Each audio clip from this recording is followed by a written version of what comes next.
Bonjour Cécile, bonjour à tous. Salut Nathalie. Bienvenue sur Génération Numérique, l'émission des loisirs de toute la famille, high-tech, connecté, pas connecté, très connecté aujourd'hui.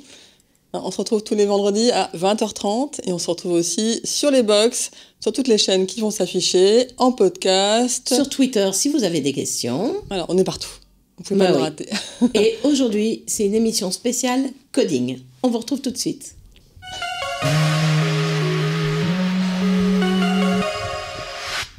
Cécile, c'est ton émission aujourd'hui. C'est mon émission préférée de l'année. Est-ce que tu sais qu'à partir de cette année, le coding est obligatoire à l'école ? Bah oui, il fait même partie des apprentissages fondamentaux. Exactement. Lire, écrire, coder. Donc vous avez dû en entendre parler assez souvent parce qu'aujourd'hui, dès la 5e, c'est obligatoire à l'école, au collège. Avant la 5e, c'est de l'initiation fortement conseillée dès le primaire. Mais voilà, l'obligation, c'est à partir de la 5e. Et les enfants vont même le retrouver au brevet des collèges, qui est bientôt, fin mai. Et normalement, alors je ne sais pas si cette année, ils vont commencer tout de suite parce que les élèves qui sont cette année en 3e, ils n'ont pas eu le code en 5e. Ils n'ont pas eu tout le cursus. Hein. Donc voilà, ils sont ça sera assez inégal. Mais par contre, ça va arriver. Il y aura des épreuves, normalement, 1 ou 2 épreuves liées aux algorithmes et à tout ce qui touche le coding. Ça arrive enfin en France, ça rentre enfin dans les programmes. On arrive, le plan numérique de l'éducation nationale est en marche. On attend la suite. Voilà. Bah, mais c'est ça, on y est. Apprendre à coder, en fait. Apprendre à coder, en fait, ouais, j'ai rencontré Claude Thérosier, qui est la fondatrice d'une école de coding pour les enfants, Magic Makers, qui a plein d'écoles dans Paris, et qui commence je sais plus si il y en a en province, mais ça devrait pas tarder. Claude Thérosier m'a expliqué un petit peu pourquoi c'est si important d'apprendre à coder aujourd'hui. Alors, je vais vous faire en résumé. Coder, d'abord, ça aide les enfants. Ça change leur posture face à l'ordinateur. Ça va être un peu différent. Ils vont être créateurs et acteurs. Ils sont plus passifs. Ils vont commencer à être acteurs, vraiment, plus que quand ils jouent aux jeux vidéo, ce qui est déjà très bien. Mais voilà, ils vont pouvoir voir de l'intérieur. Donc ça change la posture face à l'ordinateur. Ça permet aussi concrètement de structurer un raisonnement, mener un projet de A à Z, donc vraiment de structurer dans sa tête tout le raisonnement. Donc ça apprend à raisonner et apprend la pensée informatique un petit peu. Ça apprend donc à mener à bien un projet entièrement. On peut aussi apprendre à travailler avec les autres parce que c'est souvent un travail d'équipe. On peut coder tout seul, mais globalement, en moyenne, c'est souvent... on recommande justement d'apprendre et de pouvoir aider ou se faire aider. Et c'est très important, ça aussi. Et ça permet aussi, ce qui n'est pas la moindre des choses, de créer exactement ce dont on a besoin. Type Mark Zuckerberg, il n'a pas eu besoin d'apprendre une équipe de codeurs pour créer son application. Il savait le faire. Et il a quand même lui-même pu tout faire, exactement ce dont il avait besoin, et on sait ce que c'est devenu après. Oui. Donc si vous avez un besoin, alors on commence pas par Facebook, d'accord.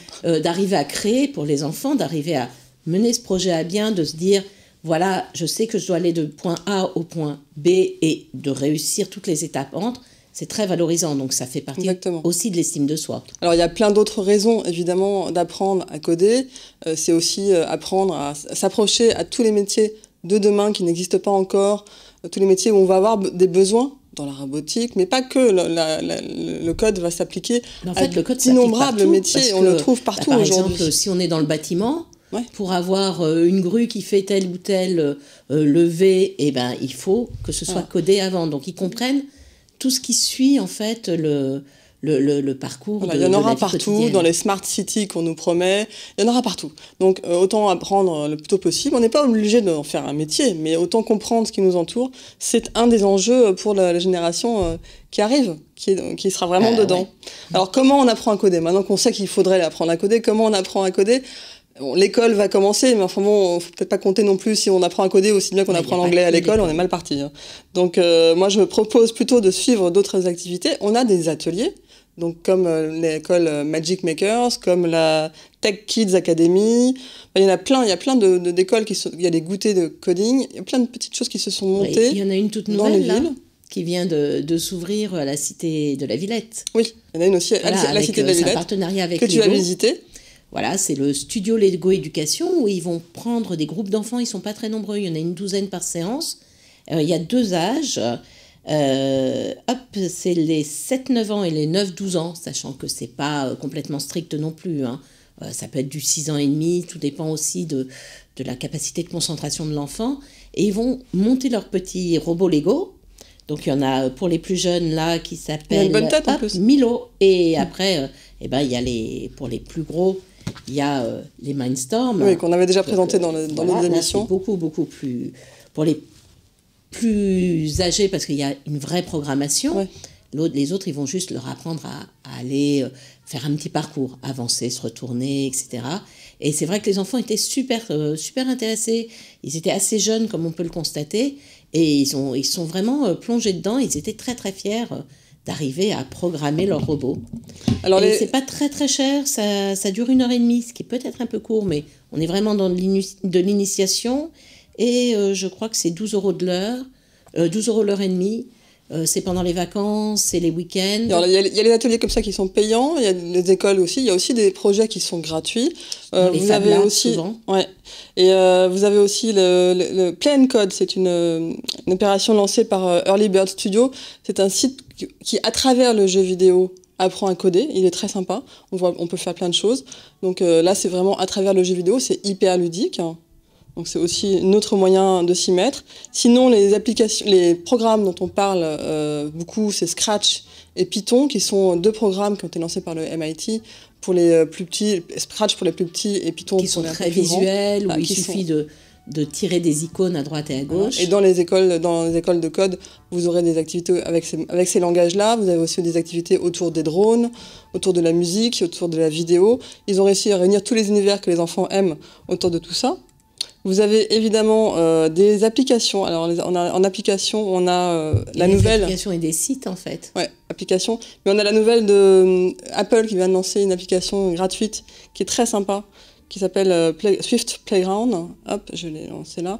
Et qui est hyper ludique. Je vais vous montrer. Hop là. Elle est très, très ludique. Donc, ça s'appelle Swift Playground.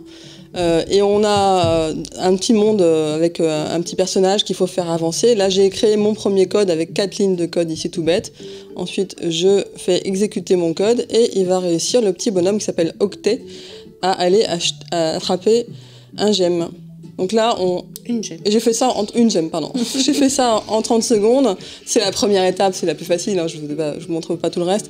Mais l'application est gratuite et elle a plein d'étapes différentes, donc c'est vraiment hyper ludique. Ce type d'application, il en existe plein d'applications. Il y a aussi l'application Scratch qui permet de s'initier au langage, elle est gratuite également.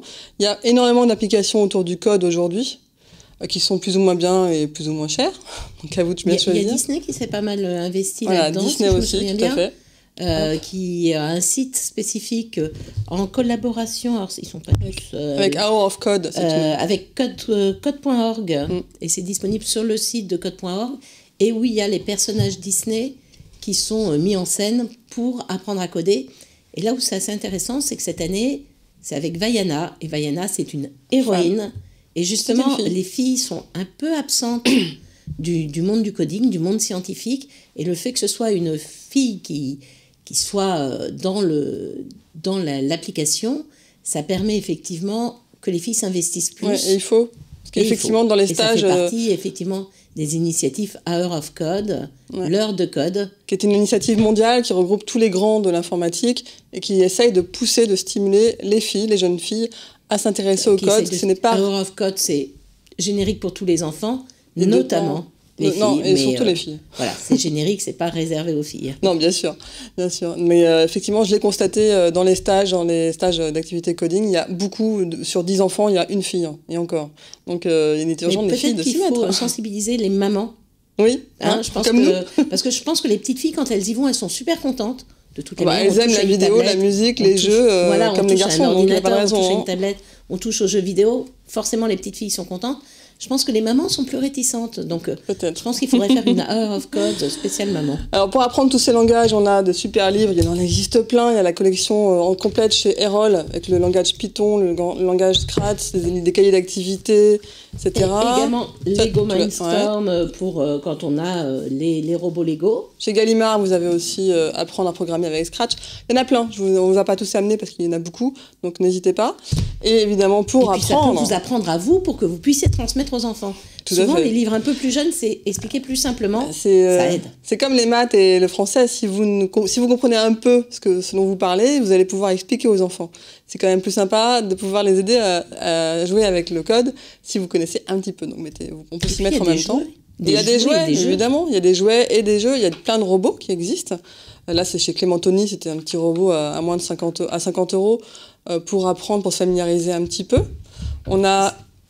Pour les tout petits, la chenille Fisher-Price, qui est vraiment l'initiation au tout début du code, où on apprend avec tous les sigles. On l'avait déjà présenté une fois en détail. Tous les sigles qui sont sur chaque morceau de chenille. Voilà, aller tout droit, tourner à droite, tourner à gauche. Qui se branchent en USB, comme des faire de la USB. musique. Hop. Et puis aussi, vous avez le super robot Micronoïd. Alors ça, c'est le petit Micronoïd. Ouais, il y a un grand Micronoïd. Hop. C'est chez Mécano. Voilà. Et c'est un petit robot qui est comme ça. Après, il faut le monter. Là, j'ai juste commencé à monter le début du bras. Parce qu'il y en a un petit peu pour longtemps. On peut faire un super robot avec tout ça. Mais après, on peut lui faire des commandes. Alors, il ne se programme pas avec un Scratch ou Python, hein, mais on peut, lui faire exécuter des choses avec les boutons de commande qui sont ici. Tout ça fait partie de l'initiation. On initie les enfants, on leur fait comprendre comment faire s'enchaîner des séquences, actions. En fait. Voilà, des séquences. Comme la chenille, comme ce petit robot qui est vachement sympa. Vous avez... Bon, cela dit, il est un peu réservé aux un peu plus grands. La chenille, c'est vraiment pour à partir de 3 ans. Le robot, rien que pour pouvoir le monter, compter 10 ans ou compter un adulte avec un peu de temps. Le robot, après oui, il y a tout ça que j'ai pas encore monté. J'ai pas eu le temps de monter tout ça, mais je vais le faire, promis. Je vous le ramènerai quand il sera monté. Et dans les jouets un peu plus pour les plus grands qui sont vachement sympas, vous avez aussi ce type de choses, Makey, qui est ce sont des cordons. Alors je crois que montre-nous. Non, mais je crois que la boîte est vide. Oui, la boîte est vide parce qu'ils sont à la maison. Il y a des enfants qu'on joue avec peut-être. On a monté un truc, mais regarde la vidéo. Je vous laisse regarder la petite vidéo de quelques secondes. On peut monter avec. On peut créer des choses avec et donner des lignes de code avec Scratch pour faire des actions à des. Là, c'est de la pâte à modeler. Il le fait aussi avec des bananes. On branche tous les câbles et on arrive à coder pour faire des actions. Il y a un truc qui parle sur le bureau. Oui, il y a un truc qui parle sur le plateau. C'est lui, là. Bon, nous, on va se mettre à coder, hein. Écoute, on est bien obligé si on veut comprendre ce que disent nos enfants. Voilà. Et nos petits-enfants et nos arrière-petits-enfants, on s'y met tout de suite et on vous laisse, vous, devant Watch TV. Et vous nous retrouvez, nous, le vendredi, 20h30, comme chaque semaine. Bon code.